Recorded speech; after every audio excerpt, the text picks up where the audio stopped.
लोग आपका अपने YouTube channel Bihar board Galaxy में बहुत बहुत स्वागत है। चलिए भैया देखिए, मैंने केमिस्ट्री का पूरा करने करते 5 चैप्टर 1 से 5 फिजिकल जो भी है पूरा समझा दिया। उसके बाद जो पॉलीमर वाला चैप्टर था ऑर्गेनिक का बहुलक वाला था उसको समझा दिया है, ठीक ना। उसी सिलसिला में बायोमोलिक्यूल्स एक समझाना रह गया है और एक दवाई वाला चैप्टर। और उसके बाद हम आपको थोड़ा बहुत कोऑर्डिनेशन नंबर निकालने का, कॉम्प्लेक्स कंपाउंड का, जो भी कॉम्प्लेक्स कंपाउंड है करने करते जो भी यौगिक है उसके कोऑर्डिनेशन नंबर कैसे निकालेंगे वो वाला हम सिखाएंगे, ठीक ना। चलिए भैया इस वीडियो में हम देखते हैं बायोमोलिक्यूल का कौन कौन सा टॉपिक आपको देखना है, बायोमोलिक्यूल्स का कौन कौन सा टॉपिक आप यानी कि याद रखना है जो आपके एग्जाम के पीछे काम है।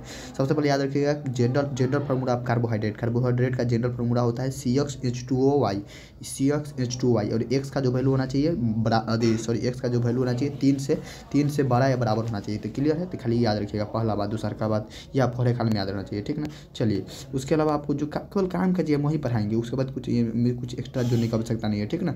अच्छा देखिए एक चीज़ समझ लीजिए, कार्बोहाइड्रेट जो होता है ना उसमें एक कायरल कार्बन जरूर होता है। कायरल कार्बन किसे कहेंगे भैया, तो जो कार्बन है ना, तो कार्बन अगर 4 बॉन्ड बनाता है तो चारों के चारों बॉन्ड अलग होना चाहिए। कहने का अर्थ मान लीजिए आपके बीच में घर है, आपके घर के चारों कतारी अलग अलग यानी कि आपके जान पहचान नहीं, चारों के चारों अनजान व्यक्ति का घर हो ना, तो इसे हम कहेंगे भैया कायरल कार्बन कहेंगे।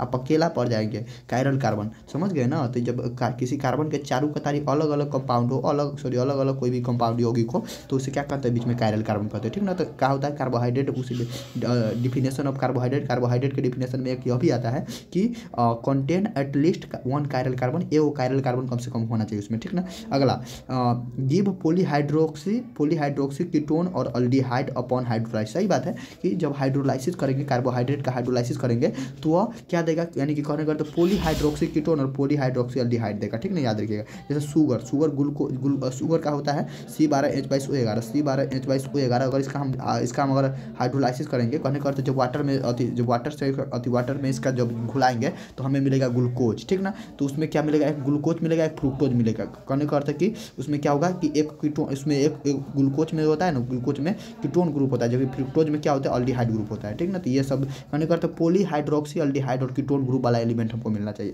यौगिक मिलना चाहिए।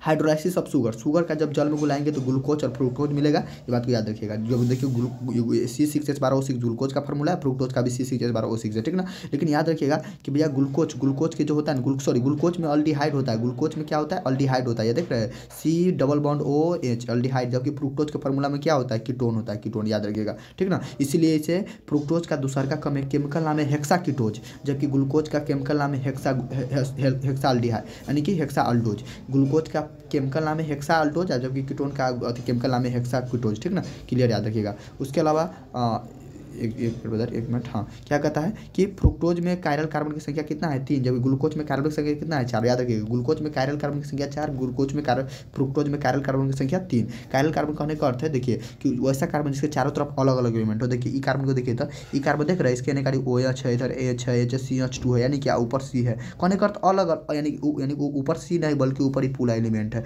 तो अलग अलग है। अच्छा फिर ये इस कार्बन के साथ भी यही है, कार्बन के साथ भी यही है। कहने का अर्थ है कि 3 गो, जबकि ग्लूकोज में देखिएगा तो 1 2 3 4 चारों कार्बन है। तो याद रखिएगा ग्लूकोज के केमिकल नेम हेक्सा अल्डोज, जबकि अधिक फ्रुक्टोज के केमिकल नेम हेक्सा कीटोज। और में ग्लूकोज में कायरल कार्बन 4 गो, जबकि फ्रुक्टोज में कायरल कार्बन 3 गो। क्लियर है, कोई दिक्कत नहीं। चलिए अगला बात करते हैं, जो काम का चाहिए वही बताते हैं आपको। एक होता है मोनोसेक्राइड, एक होता है ओलिगोसेक्राइड, एक होता है पॉलीसेक्राइड। कहने करते हैं वही देखिए आप पहले लिखे हुए कि मोनोसेक्राइड क्या कहेंगे। मोनोसेक्राइड वह छोटे एलिमेंट जिसका खंडन हो ही नहीं सकता, जैसे ग्लूकोज के हम जब चीनी को तोड़े तो ग्लूकोज में आया और फ्रुक्टोज में आया, यानी कि वो 2 गो दिया ना, तो उसे हम लोग यानी कि वो 2 गो दिया, एक कौन को दिया, ग्लूकोज। जब चीनी को जल में घुलाए तो ग्लूकोज दिया, फ्रुक्टोज दिया, लेकिन अब ग्लूकोज को घुलन करेंगे तब कुछ नहीं देगा। तो यही जो लास्ट स्टेज होता है ना वही कहलाता है मोनोसेक्राइड। अब मोनोसेक्राइड या तो अल्डोज वाला होगा या तो कीटोज वाला होगा, ठीक है। वही बात सब लिखे, लेकिन इसमें काम का चीज है नहीं कुछ आपको। आइए ओलिगोसेक्राइड किसे बोलेंगे, वैसा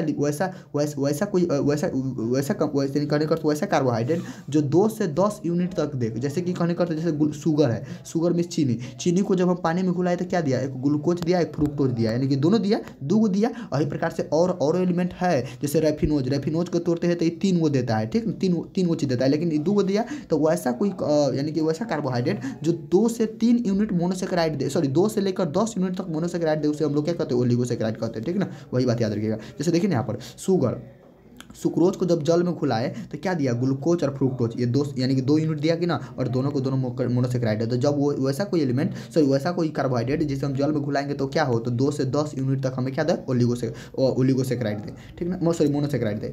पॉलीसेक्राइड क्या कहेंगे, बहुत ज़्यादा मोनोमर देगा, कहे कर तो बहुत ज़्यादा मोनोमर, कहने कर तो बहुत ज़्यादा मोनोसेक्राइड देगा, कहने कर तो जिसको घुलाएंगे ना जल में तो बहुत सारा मोनोसेक्राइड देगा, याद रखिएगा, ठीक ना। और स्टार्च का फॉर्मूला देखिए, स्टार्च का फॉर्मूला याद रखिएगा, C6H10O5 होता है। स्टार्च का फॉर्मूला क्या होता है, C6H10O5, या सेलुलोज का भी फॉर्मूला यही होता है, ठीक ना, याद रखिएगा। चलिए बाकी ओलिगोसेक्राइड क्या है, तो 2 से 10 यूनिट तक दे तो ओलिगोसेक्राइड, और उससे अधिक दे तो उसे पॉलीसेक्राइड कहते हैं, ठीक ना। Method of preparation of glucose कैसे बनाया जाता है, तो भैया सबसे पहले देख लीजिए, सुक्रोज या शुगर को पानी में घुलाएंगे तो भैया ग्लूकोज मिलेगा, फ्रुक्टोज मिलेगा, क्लियर है, कोई दिक्कत नहीं।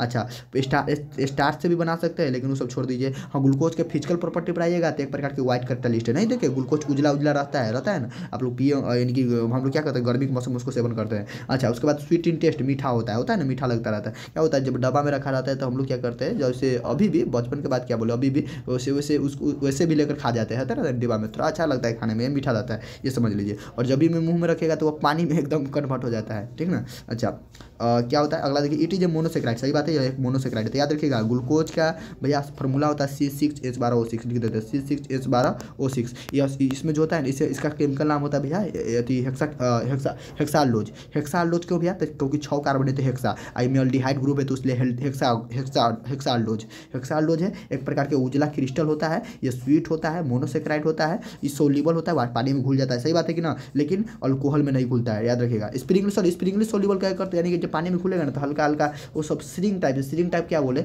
स्प्रिंगली सोल्यूबल कहने का अर्थ होता है कि जैसे मान लीजिए कोको कोला सपोज दैट, यानी कि मान लीजिए क्या बोले हम उसको, एक ऐसे देखे स्प्राइट का बोतल का जब झमार कर खोलते हुए तो वहाँ से फेन टाइप से निकलता है, एकदम झन से ना आवाज आता है, यानी कहने कर तो वो सन की आवाज़, वही स्प्रिंगली सोल्यूबल कहलाता है। तो जब पानी में घुलते हैं तो ईजिली घुल जाता है, लेकिन जब अल्कोहल में घुलिएगा ना तो उसका सन की आवाज़ आएगा। उसी प्रकार कोको कोला स्प्राइट को जिस प्रकार हम खोलते हैं तब आ जाता है उस प्रकार से, लेकिन याद काम का जी नहीं एग्जाम में।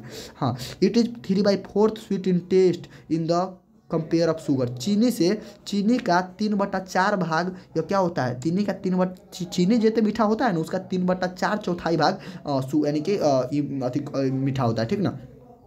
वैसे सबसे मीठा फ्रुक्टोज होता है। अच्छा आइए अगला, केमिकल प्रॉपर्टी ऑफ ग्लूकोज की कुछ केमिकल प्रॉपर्टी भी उसके बारे में देखेंगे, लेकिन पहले हम देख लेते हैं क्या क्या केमिकल प्रॉपर्टी है। हाँ, glucose reduction of glucose with H I, और एच आई के साथ रिडक्शन करेंगे तो क्या देता भैया, ये पूछा गया क्वेश्चन है कि नॉर्मल हेक्सेन देगा, normal hexane in presence of red phosphorus.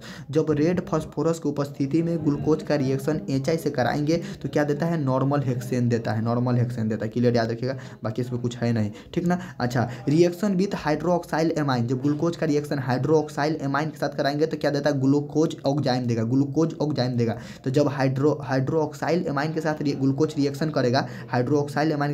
Reaction करेगा, तो क्या कहते हैं, ग्लूकोज ऑक्जाइम देगा। केवल इतना याद रखना, बाकी इसमें कुछ आपको याद रखने की आवश्यकता है नहीं, हम बता देते जितना याद रखिएगा। हाँ, रिएक्शन विथ HCN, HCN के साथ ग्लूकोज का अभिक्रिया कराएंगे तो क्या देगा, गिव ग्लूकोज साइनोहाइड्रेट देगा, क्या देगा, ग्लूकोज साइनोहाइड्रेट देगा, ठीक ना। अच्छा, उसके अलावा रिएक्शन विथ BR2 एक्वस के साथ अगर हम इसका अति कराएंगे, यानी कि कहने का अर्थ है कि रिएक्शन कराएंगे ग्लूकोज का तो क्या देगा, ग्लूकोनिक एसिड देगा, रिएक्शन विथ HNO3 के साथ अगर यानी धीरे धीरे ऑक्सीकरण करेंगे तो हमें क्या देगा, सैक्रिक एसिड देगा, तो किसके साथ रिएक्शन करने पर क्या देता है केवल याद रखिएगा, बाकी इसमें कुछ एक्स्ट्रा चीज़ आपको याद रखने की आवश्यकता है नहीं, आपको बस यही आपको जो बताया वो याद रखिएगा। उसके अलावा कुछ आपको जैसे दिखा देते हैं, यहाँ पर देख लीजिए, जैसे कि देख लीजिए क्या बोले यहाँ पर देखिए, डाइसेक्राइड किसे कहेंगे, जो 2 यूनिट मोनोसेक्राइड दे सो डाइसेक्राइड। जैसे कि मान लीजिए शुगर को हम घुलाएंगे पानी में तो एगो ग्लूकोज देगा, एगो क्या देगा, फ्रुक्टोज देगा, तो 2 है तो 2 देगा तो क्या देगा, तो क्या होगा, 2 यूनिट दिया तो 2 यूनिट दिया तो इसे क्या कहेगा, डाइसेक्राइड, ठीक ना। अच्छा, उसके अलावा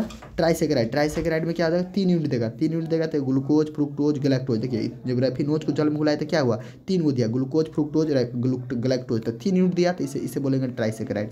टेट्रासेक्राइड वैसा कोई होगा जिसे हम घुलाएंगे पानी में तो 4 यूनिट देगा, 4 यूनिट करने कर जैसे देख लीजिए कि स्टेचियोज को जब पानी में घुलाते हैं तो 2 ग्लूकोज देता है, वो फ्रुक्टोज देता है, वो गैलेक्टोज देता है, ठीक ना। तो इतना ये सब याद रखिएगा, तो 4 हो गया।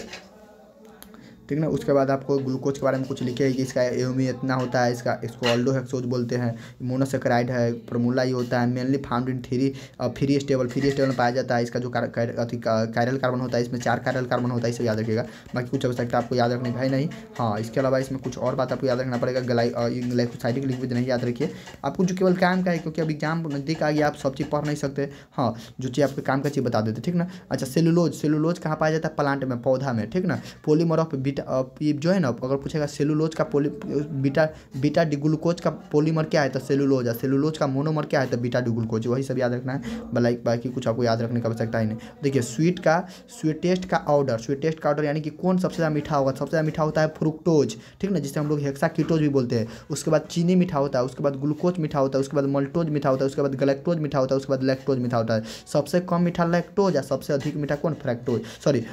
फ्रुक्टोज, ठीक ना, याद रखिएगा। अच्छा, उसके बाद इसमें याद रख लीजिए कि हाँ, यहाँ पर देखिए सुक्रोज है। सुक्रोज का जब हाइड्रोलाइसिस करेंगे, जल में घुलाएंगे ना, तो बीटा डिग्लूकोज और बीटा ग्लूकोज देगा, अल्फा डिग्लूकोज और बीटा डिग्लूकोज देगा, ठीक ना। अच्छा, जब मल्टोज को हम पानी में घुलाएंगे तो क्या देगा मालूम है? ये देगा आपको अल्फा डिग्लूकोज, 2 यूनिट अल्फा डिग्लूकोज देगा, ठीक है, 2 यूनिट अल्फा डिग्लूकोज।